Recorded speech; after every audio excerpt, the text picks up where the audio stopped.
Let me say something that might bother you at first, but stay with me, because this might be the most freeing thing you hear today. You don't lack confidence. You're not broken. You're not insecure. You're not missing some magical mindset switch that everyone else got and you didn't. What you lack is proof. Because confidence doesn't come from affirmations. It doesn't come from hype, motivation, or standing in front of a mirror telling yourself you're enough. That stuff feels good for about 10 minutes, and then reality shows up and collects its debt. Real confidence is quiet, it's calm, it doesn't need permission, and it only shows up when there's evidence backing it up. Think about the areas of your life where you feel absolutely certain. You don't hesitate, you don't second guess, you don't ask for validation. Why? Because you've done the reps, you've seen the outcome, you've been there before, you have receipts. Now compare that to the areas where you doubt yourself. It's not because you're incapable. It's because you haven't stacked enough undeniable wins yet. And deep down, your brain knows it. Confidence is just the result of keeping promises to yourself long enough that your mind finally believes you. That's it. Every time you said you'd do something and didn't, you removed proof. Every time you followed through when it was uncomfortable, you added proof. So if you're sitting here thinking, why don't I believe in myself? The answer isn't more motivation. It's more evidence. It's doing the work when no one is watching. It's showing up on the days you don't feel like it. It's winning small, boring battles consistently. Because once you have proof, confidence isn't something you chase. It's something you can't get rid of. Most people misunderstand confidence because they think it is something you are either born with or deprived of, like a personality trait or a genetic advantage. They look at confident people and assume those individuals possess a special internal switch that others lack. But confidence is not a trait. It is not an emotion you summon on demand. It is a byproduct. And like all byproducts, it only appears when something else is consistently produced first. That something is evidence. Confidence is simply the brain's response to accumulated proof. When you've done something before and survived it, succeeded at it, or at least learned from it, your nervous system relaxes. It stops panicking. It stops second-guessing. It stops asking for permission, not because you told it to calm down, but because it has data. And the brain runs on data, not positive thinking. This is why confidence cannot be faked for long. You can borrow it temporarily through motivation, speeches, music, or external validation, but borrowed confidence always expires. The moment pressure increases or stakes rise, what you fall back on is not how inspired you feel, but what you have repeatedly proven you can do. When there is no proof, the brain does the only rational thing it can do: it hesitates. People often label that hesitation as fear or insecurity, but it is neither. It is uncertainty. And uncertainty exists only where evidence is missing. If you had undeniable proof that you could handle the situation, fear would have no place to stand. The absence of confidence is not a character flaw. It is a knowledge gap created by a lack of repetition. Look at any area where you feel confident right now, speaking your native language, driving a familiar route, solving a problem you've solved many times before. You don't psych yourself up beforehand. You don't need affirmations. You don't question whether you're worthy of doing it. You just do it. That calm certainty is not magic. It is memory. Your brain remembers past outcomes and predicts future ones based on that history. Now contrast that with areas where you feel doubtful: starting a business, speaking in public, charging more for your services, taking responsibility at a higher level. In those areas, the common denominator is not inability. It is inexperience. The reps are missing. The evidence is thin, and your brain, trying to protect you, refuses to manufacture confidence out of nothing. This is why telling someone to be more confident is useless advice. Confidence is not a decision. Action is. Proof is. Confidence shows up later, uninvited, after the work has already been done. It is the receipt, not the purchase. When people chase confidence directly, they avoid the very activities that would create it. They wait until they feel ready before acting, not realizing that readiness is the reward for action, not the prerequisite. This creates a loop where nothing changes and the lack of confidence is reinforced rather than resolved. Proof works differently. Proof is built in small, often boring moments: showing up when you said you would, finishing what you started, doing the uncomfortable thing again after it didn't go perfectly the first time. Each of these moments deposits a small unit of trust into your internal account. No single deposit changes much, but over time the balance becomes undeniable. Confidence is what happens when your brain stops arguing with your track record. This also explains why confidence is domain-specific. Someone can be extremely confident in one area and insecure in another, not because they are inconsistent as a person, but because proof is unevenly distributed. Wherever the reps lie, confidence follows. Wherever the reps are avoided, doubt remains. Understanding this removes self-judgment. Instead of asking, "What's wrong with me?" The better question becomes, where is my evidence? That question shifts the problem from identity to process, and processes can be fixed. Once you see confidence as a byproduct of proof, the path forward becomes brutally clear. You do not need to feel better. You need to do more. You do not need to believe in yourself. You need to give yourself reasons to believe, and those reasons are created through consistent action, measurable effort, and repeated exposure to the thing you currently doubt yourself in. The moment proof starts stacking, confidence stops being something you chase and becomes something that quietly shows up in how you speak, how you move, how you decide, and how little you need approval from others to act. Most people walk around believing they are insecure, broken, or somehow deficient compared to others, when in reality, they are simply unproven. They mistake the absence of results for a flaw in identity. They assume that because they hesitate, doubt, or overthink, something is wrong with them internally. But insecurity is rarely about self-worth. It is about a lack of reference points. It is about not having enough real-world evidence to lean on when pressure shows up. An unproven person feels unstable not because they are weak, but because their experience base is thin. When you have not repeatedly tested yourself in a specific arena, your mind has nothing solid to anchor to. So it scans for risk, it imagines failure, it magnifies consequences. This response is often mislabeled as insecurity, when in fact it is caution born from uncertainty. The brain is not sabotaging you. It is asking for data. People who are proven behave differently, not because they think more highly of themselves, but because they have seen outcomes before.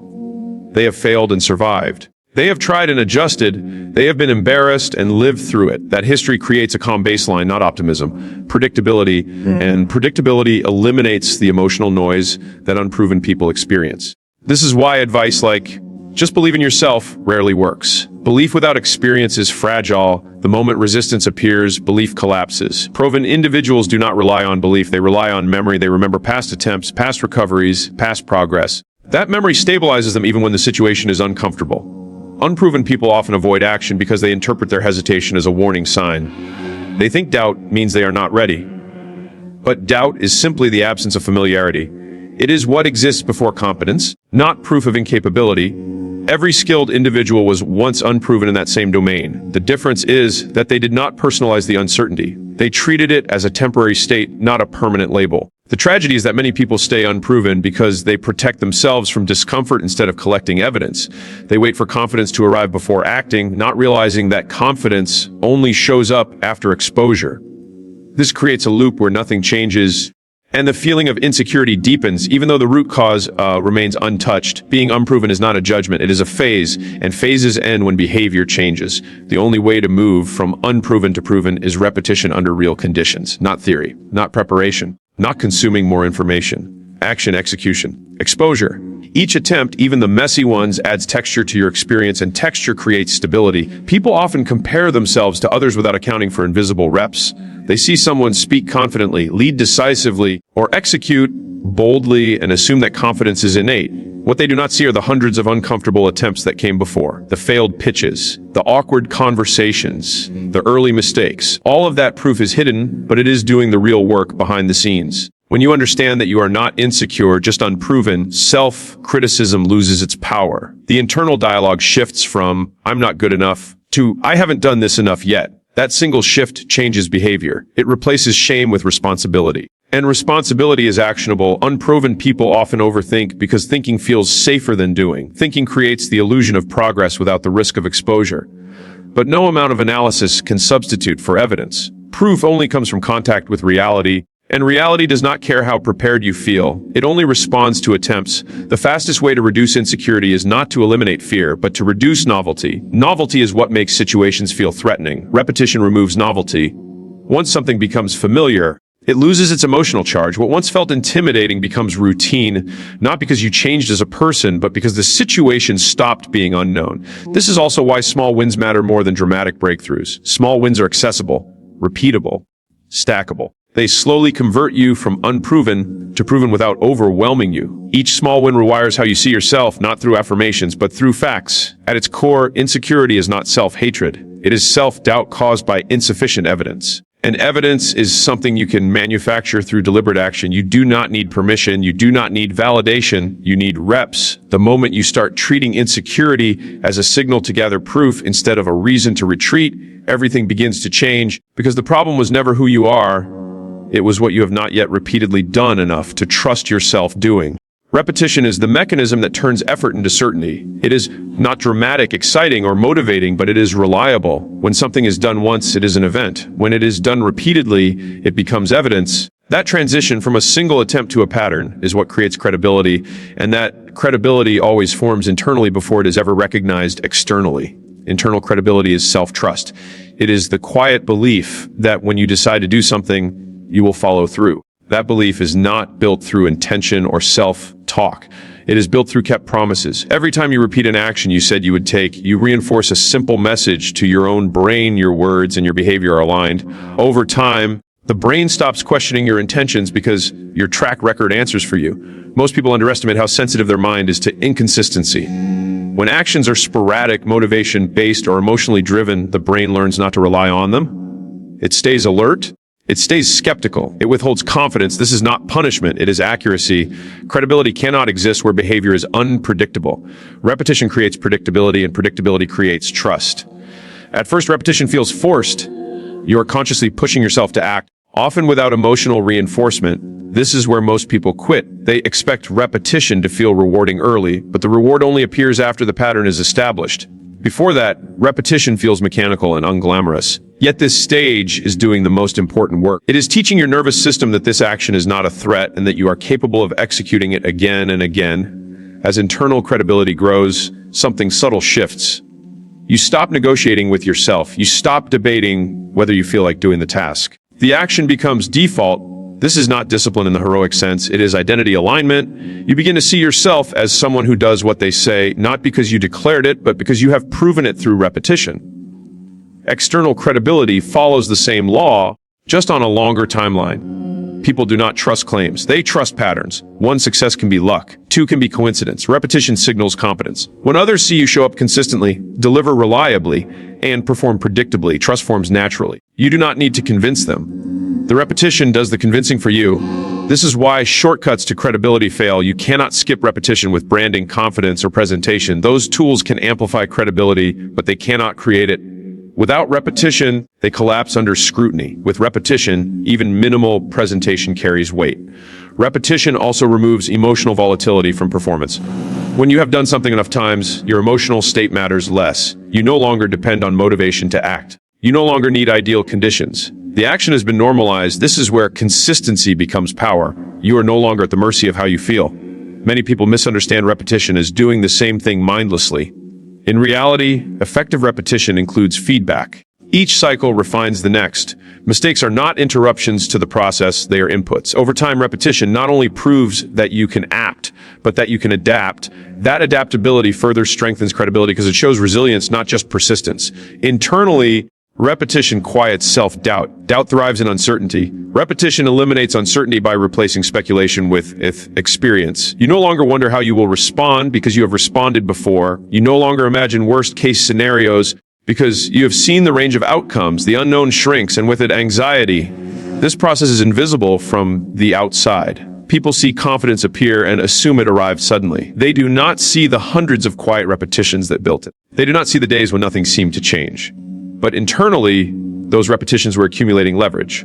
Each one made the next easier, not emotionally, but cognitively. Repetition also creates standards. Once you have shown yourself what consistent effort looks like, anything less feels off. This raises your baseline without requiring willpower. You do not force yourself to meet the standard, you naturally return to it because it has become familiar. That familiarity is powerful. It stabilizes behavior under stress.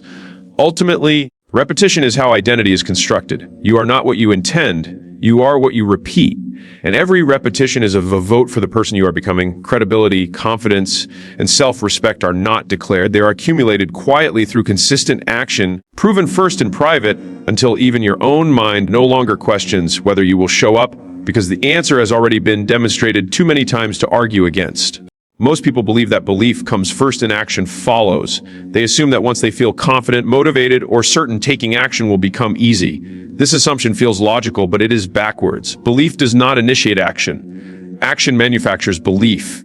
And until this order is understood, people remain stuck waiting for a feeling that only arrives after movement has already begun. The mind does not form belief based on hope or intention. It forms belief based on observation. Specifically, it watches what you do when there is resistance. When you act despite uncertainty, the mind updates its internal model of who you are. When you hesitate, it updates that model in the opposite direction. Over time, these observations harden into belief, not because you decided them consciously, but because they were demonstrated repeatedly through behavior.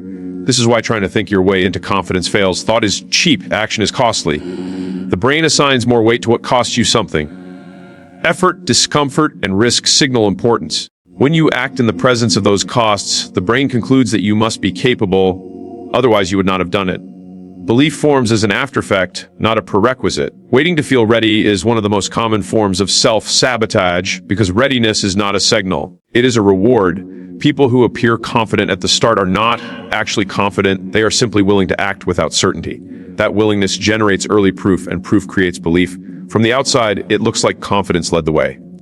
In reality, action did. Every meaningful belief you hold about yourself can be traced back to a pattern of past actions. You believe you can handle pressure because you have handled it before. You believe you can learn quickly because you have adapted in the past. You believe you are reliable because you have followed through consistently. These beliefs were not installed through affirmations, they were earned through experience. When action is delayed in favor of belief, momentum dies. The longer you wait, the more the mind reinforces the idea that you are someone who does not act under uncertainty. That belief becomes self-fulfilling, not because it is true, but because it has been practiced. Inaction trains doubt the same way action trains belief. Action does not need to be confident to be effective. It only needs to be real. Clumsy action still counts. Imperfect execution still registers as evidence. The brain does not require excellence to update belief. It requires exposure. Each time you act, even poorly, you reduce novelty. And reduced novelty reduces fear. This is why people often feel more confident after starting than before. The hardest part is not the work itself. It is crossing the threshold from thinking to doing. Once movement begins, anxiety drops, not because the risk disappeared, but because the unknown started to shrink. The mind prefers known difficulty over imagined danger. Action also creates feedback, and feedback accelerates belief formation. When you act, reality responds, sometimes positively, sometimes not. Either way, you gain information. That information replaces assumptions. Belief grounded in feedback is resilient because it has been tested. Belief grounded in hope collapses at the first sign of resistance. The paradox is that people demand certainty before acting, but certainty only comes after acting. This loop can only be broken by reversing the order. You act first, without permission from your emotions. Then belief catches up. This is not recklessness. It is alignment with how the mind actually works. Those who progress fastest are not the most confident thinkers. They are the fastest actors. They shorten the distance between decision and execution. Each quick action produces a small belief update. Over time, these updates compound into identity. You stop seeing yourself as someone trying to become capable and start seeing yourself as someone who simply is. Once belief is anchored in action, it becomes durable. It does not disappear under pressure because it was built under pressure.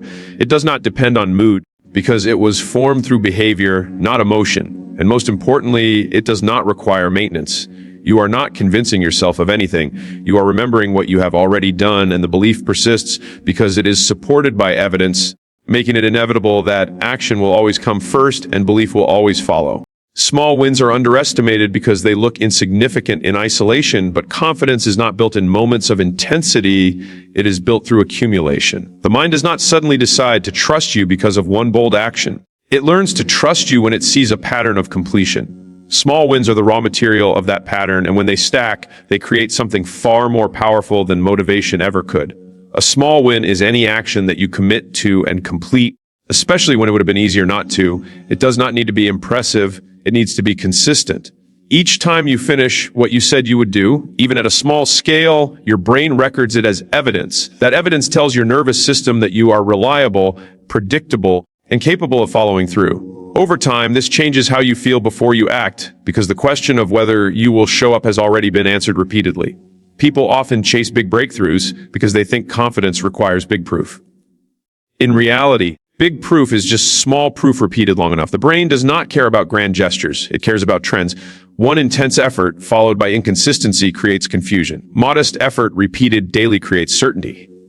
Certainty is what confidence feeds on. Small wins work because they reduce internal resistance. Large goals trigger fear because the outcome feels distant and the cost of failure feels high. Small wins lower the perceived risk. They make action accessible. When action feels accessible, it happens more often. And frequency matters more than intensity when it comes to building self-trust. Each small win compounds in two directions. First, it increases your belief that you can act. Second, it increases your belief that acting leads to progress.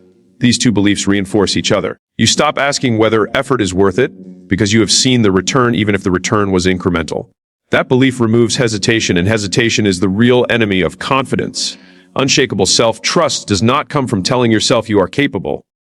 It comes from proving repeatedly that you do what you say. Small wins are promises kept at a manageable scale. They teach your brain that your intentions have weight. Over time, your self-image adjusts to match that behavior. You begin to see yourself as someone who follows through, not because you want to be that person, because you have evidence that you already are. This is why consistency matters more than ambition in the early stages of growth. Ambition without consistency creates frustration. Consistency without ambition creates momentum. Momentum changes how effort feels. What once required force begins to feel natural. That shift is confidence taking root. Small wins also inoculate you against failure. When your confidence is built on a single big outcome, it becomes fragile. If that outcome disappears, so does your belief. When confidence is built on hundreds of small completions, no single failure can undo it.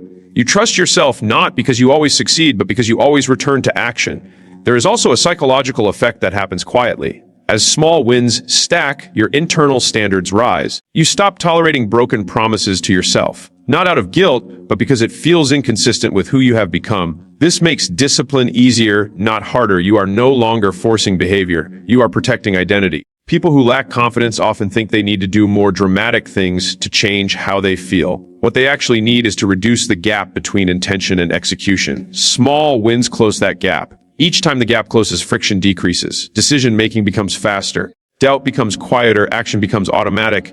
Externally, small wins often go unnoticed. Internally, they change everything. They rewire how you interpret challenges. Instead of asking, "Can I do this?" you ask, "What is the next small step?" That shift removes emotional weight from the task. You stop making the moment bigger than it needs to be. Over time, small wins do something subtle but profound. They create inevitability. When you trust yourself at a micro level, you no longer question whether you can handle larger responsibilities. Bigger challenges become extensions of smaller habits. Confidence does not spike. It stabilizes. The people who appear most confident are rarely the ones who took the biggest leaps early. They are the ones who showed up consistently, finished small tasks relentlessly, and allowed those completions to reshape their identity. Their confidence looks effortless because it was built gradually, below the surface, through repetition that never made headlines, but always moved the needle one small win at a time until self-trust was no longer something they tried to feel, but something they could not logically deny. Waiting to feel ready is one of the most expensive habits a person can develop because it delays the very experiences that would create readiness in the first place. Readiness is commonly treated as a prerequisite for action, but in reality it is a byproduct of exposure. People who wait for readiness are not being cautious or thoughtful. They are unknowingly postponing the accumulation of proof that would remove their hesitation. The feeling of not being ready is not a warning signal. It is a familiarity signal. It means you have not done this enough times yet. The mind interprets unfamiliar situations as risky, regardless of your actual capability. This response is automatic and protective, not insightful. When you obey it, you reinforce the idea that unfamiliarity should be avoided, which strengthens the very discomfort you are trying to escape. People often believe that those who act early are somehow more prepared. In reality, they are simply more tolerant of acting without certainty. They do not wait for confidence because they understand, intuitively or not, that confidence only forms after the first few attempts. The appearance of readiness is created by movement, not contemplation. Every time you wait to feel ready, you are training your brain to associate action with ideal emotional conditions. That makes action fragile. The moment conditions are not perfect, behavior stops. Over time, this creates a dependency where progress requires motivation, clarity, and certainty to align simultaneously, which rarely happens. This is why many capable people remain stuck while less capable, but more action-oriented people move forward. Readiness is often confused with competence. People assume they need to know more, plan more, or improve themselves more before acting. But competence is built through feedback, and feedback only comes from action. No amount of preparation can substitute for real-world contact. Preparation without execution feels productive, but it produces no proof. The longer you delay action, the heavier the task becomes psychologically. Time adds weight, expectations grow, the imagined consequences inflate. What could have been a simple attempt becomes a high-stakes event in your mind. This makes starting even harder. Acting early keeps tasks small. Waiting makes them intimidating. There is also a hidden cost to waiting: identity erosion. Each time you postpone action because you do not feel ready, you send a message to yourself that your discomfort is in charge. That message accumulates. Over time, you begin to see yourself as someone who hesitates, someone who needs permission from emotions to act. That self-concept becomes harder to break than the original task ever was. People who progress understand that readiness is temporary, but proof is permanent. Feeling ready today does not guarantee performance tomorrow. Proof, however, carries forward. Once you have done something, you cannot unlearn it. You cannot undo the evidence. Acting before you feel ready accelerates this accumulation of irreversible proof. Discomfort at the beginning is not a sign of misalignment. It is a sign of growth. The body and mind resist change because change introduces uncertainty. When you push through that resistance, the discomfort fades faster than expected. Most people are surprised by how quickly the fear drops once action begins. The anticipation is almost always worse than the experience. Acting without readiness also builds a more durable form of confidence. Confidence built after the fact is stronger than confidence borrowed beforehand. When you succeed despite not feeling ready, you teach yourself that readiness is not required. That lesson generalizes. Future challenges feel smaller because you have already disproven the idea that you need to feel prepared to perform. Waiting for readiness often masquerades as responsibility or perfectionism. People tell themselves they're being thorough or strategic when in reality they are avoiding exposure. True responsibility involves testing assumptions, not protecting them. True strategy involves learning quickly, not delaying indefinitely. Those who act early gain a compounding advantage. Each attempt produces information. That information improves the next attempt. While others are still preparing, the early actors are already adjusting. By the time the waiters feel ready, the actors have moved several iterations ahead. Readiness at that point becomes irrelevant. The most effective way to feel ready is to start unready, to accept that the first attempt will be imperfect, to treat early action as data collection rather than performance. This mindset removes pressure. You are not trying to prove yourself. You are trying to learn. Once this becomes a habit, hesitation loses its authority. You stop asking whether you are ready and start asking what will happen if you try. That shift changes everything. Progress accelerates. Fear shrinks, evidence grows. In the end, readiness is a feeling that comes and goes. Proof stays. The people who move forward are not the ones who waited until they felt prepared. They are the ones who moved first, let reality train them, and allowed readiness to catch up afterward as a natural consequence of repeated action under uncertainty. Discipline is often misunderstood as restriction, punishment, or force, but in reality it is a manufacturing process. It produces outcomes, and outcomes are the raw material of confidence. Confidence does not come from how you feel about yourself in isolation. It comes from what you can reliably produce in the real world. Discipline is the system that makes those results inevitable. Motivation is emotional and temporary. Discipline is mechanical and repeatable.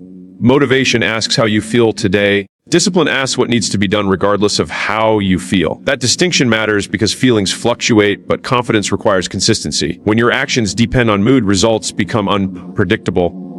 When actions are disciplined, results stabilize, and stability is what allows confidence to form. Confidence grows when results become predictable. Predictability tells your brain that you are in control, not emotionally, but operationally. You know that if you decide to act, something will happen. That knowledge reduces anxiety. You stop fearing effort because effort has a known payoff. Discipline creates that relationship between input and output. This is why people who are disciplined appear calm under pressure. They are not calmer by nature. They are calmer because they trust their systems. They trust that even if something goes wrong, they will respond with action, not paralysis. That trust comes from experience, from repeatedly showing up when it was inconvenient, from producing results when motivation was absent. Discipline also removes decision fatigue. When behavior is habitual, you do not debate whether to act. You act by default. This frees mental energy. The mind stops wasting resources on negotiation and doubt. That reduction in internal friction feels like confidence, but is actually clarity created by routine. People often try to build confidence first so that discipline feels easier. That approach fails because discipline does not require confidence. It requires standards. When you set a standard and enforce it consistently, results follow. Confidence then appears as a side effect.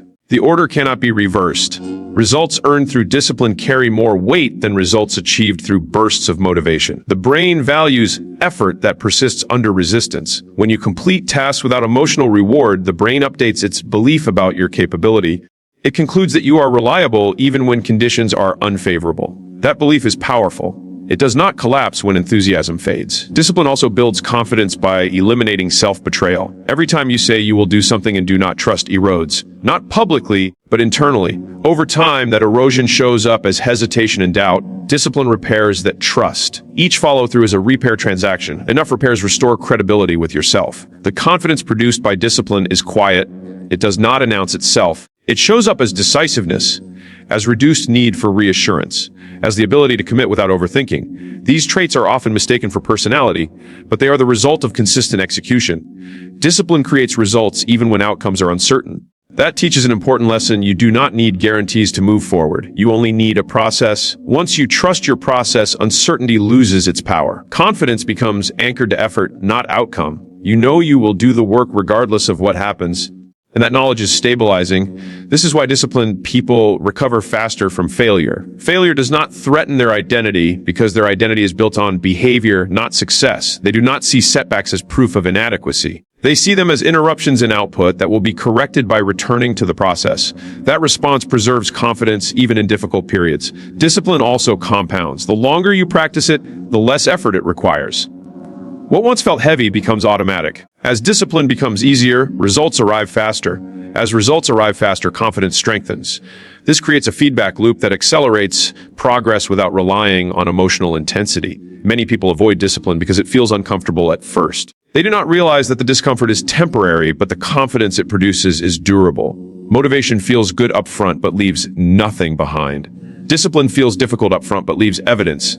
Evidence changes how you see yourself. The most confident people are not the loudest or most expressive. They are the most consistent. They know what they will do tomorrow because they know what they did yesterday. Their confidence is not a belief system. It is a byproduct of lived results. When discipline becomes non-negotiable, confidence stops being a goal and starts being a consequence.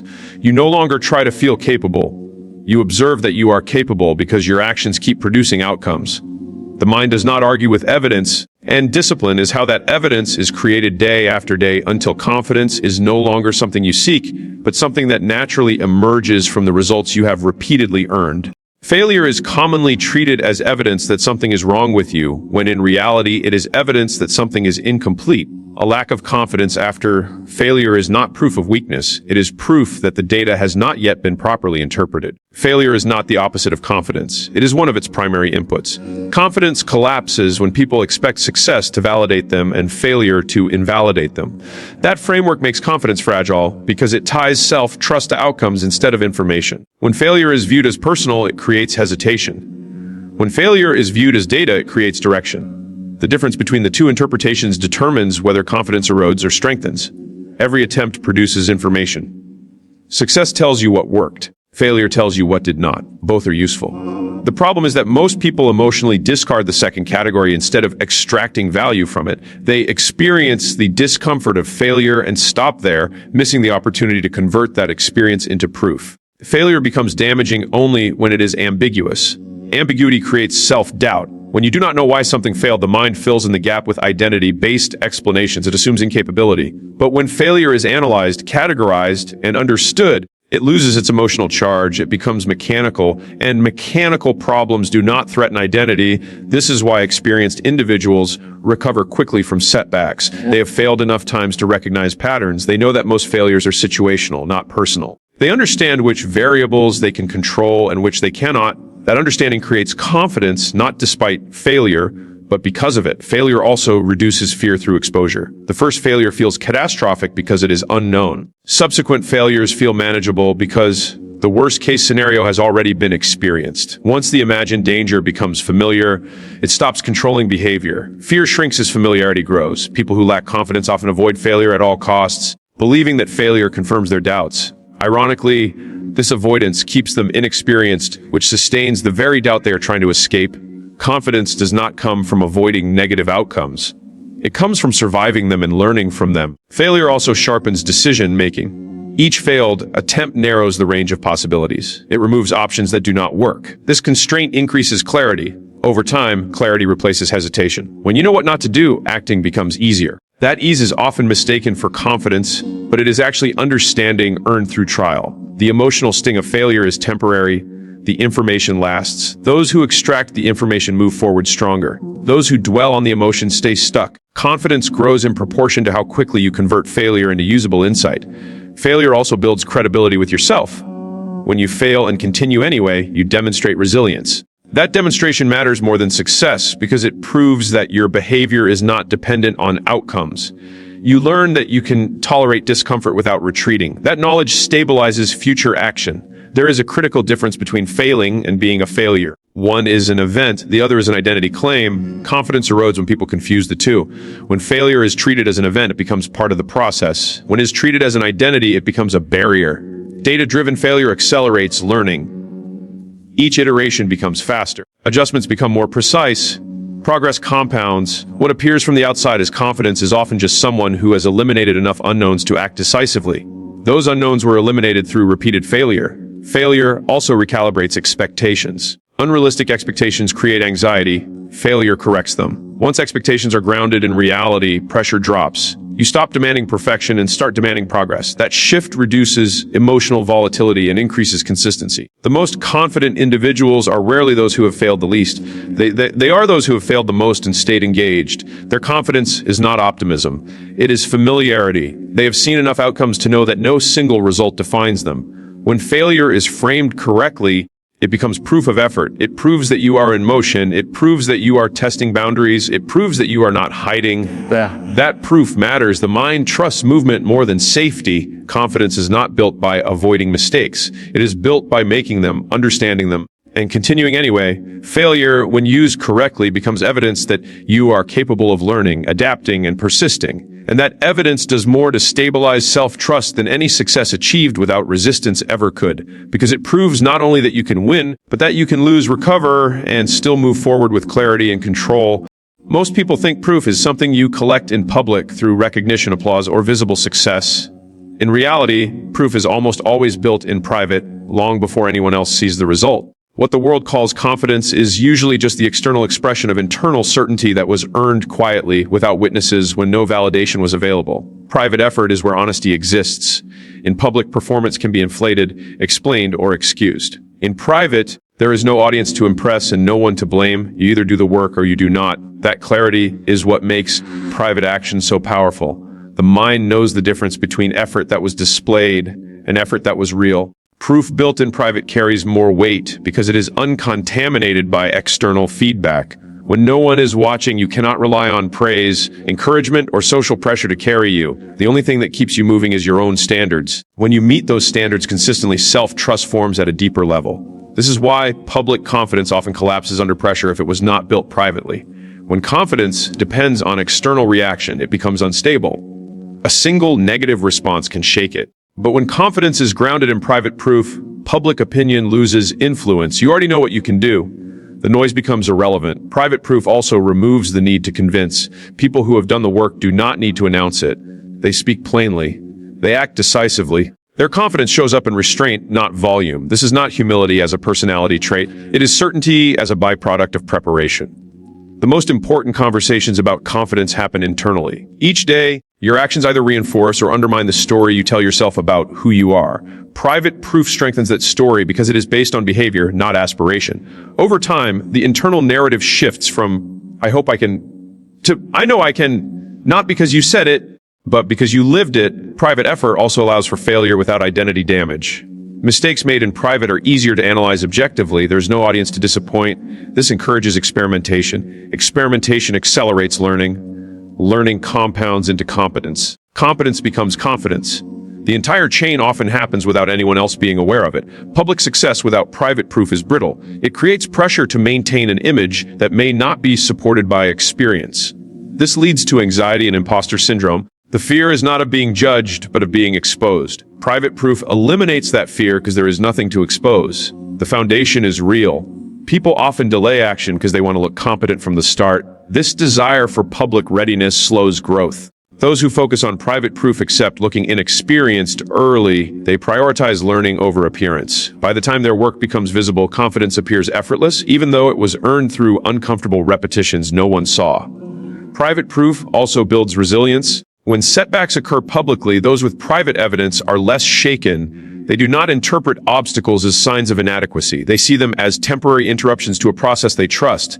That trust comes from hours of private work that already demonstrated their capability. The discipline required to work without recognition is itself a form of proof. It shows that your actions are not dependent on reward. That independence strengthens identity. You become someone who acts because it is aligned with your standards, not because it produces immediate praise. That alignment stabilizes confidence across changing environments. This is why shortcuts to public credibility often fail. Titles, followers, and appearances can create temporary authority, but they cannot substitute for private proof.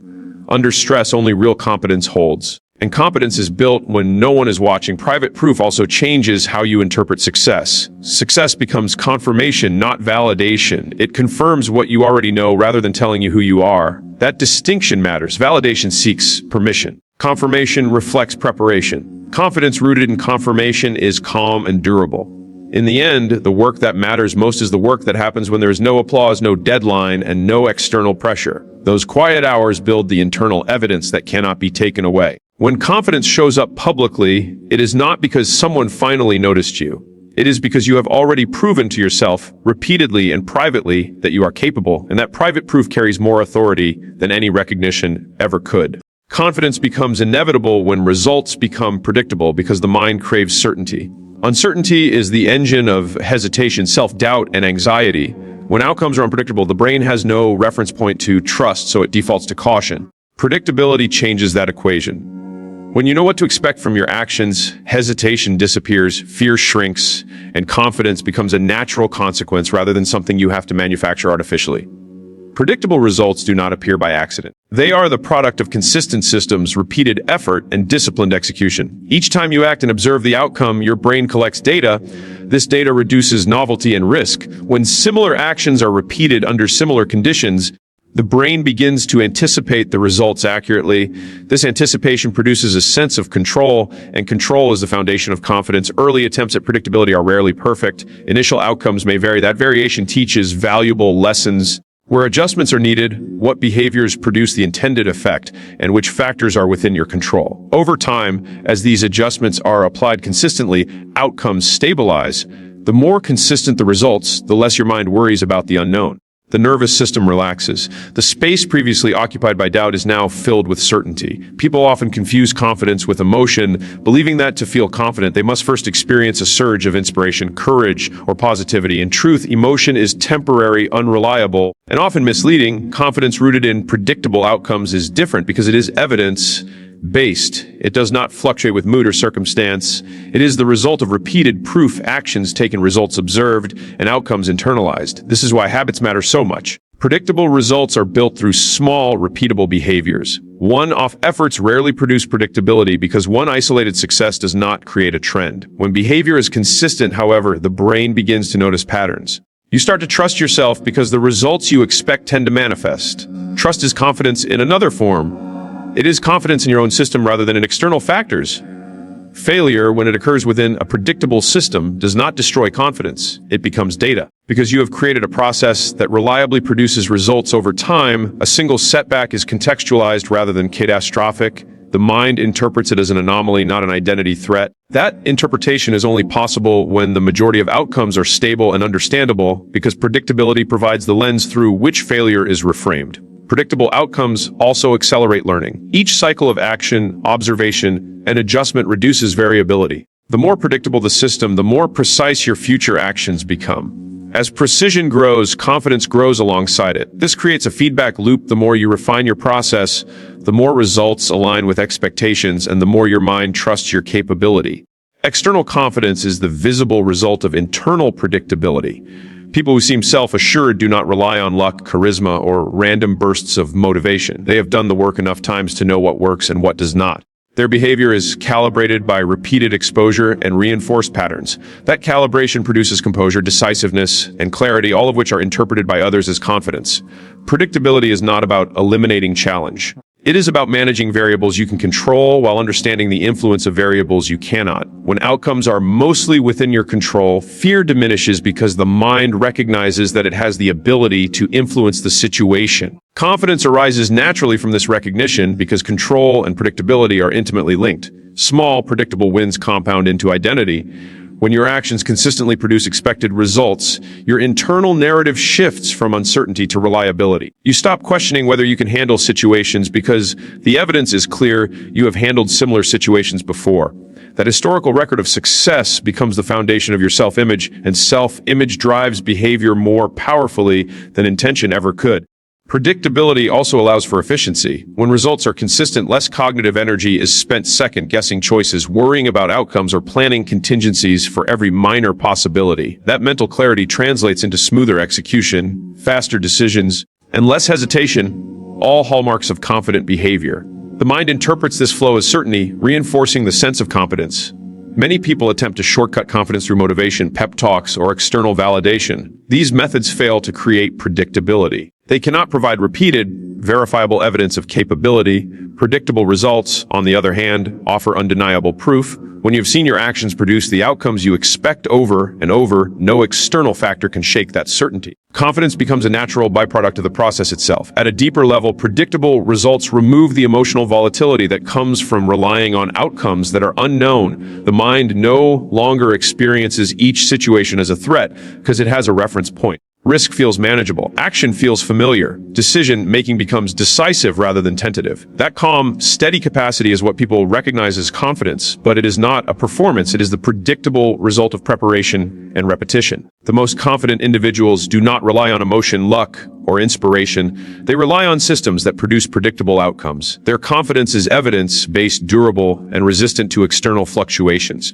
Predictability has transformed uncertainty into certainty, hesitation into action, and potential into proof. Once the mind recognizes that the results it anticipates are reliable, confidence ceases to be optional. It becomes inevitable, a natural consequence of the repeated reality that you have consistently created, tested, and mastered.